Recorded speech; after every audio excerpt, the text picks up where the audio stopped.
guys, welcome back to my channel and welcome back to a new video.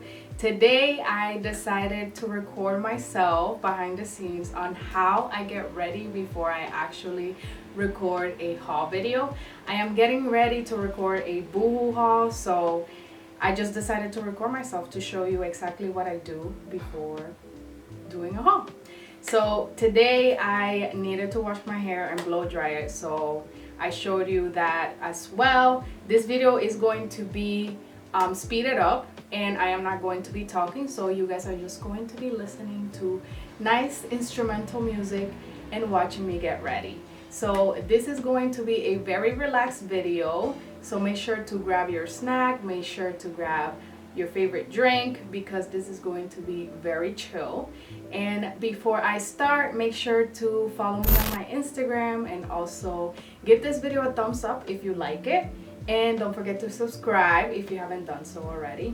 And like always, I will link all of the products that I've used, from my hair to the makeup, so I will link that down below. And if you guys have any questions, don't forget to comment and I will answer them as soon as I can. But without further ado, let's get started with the video.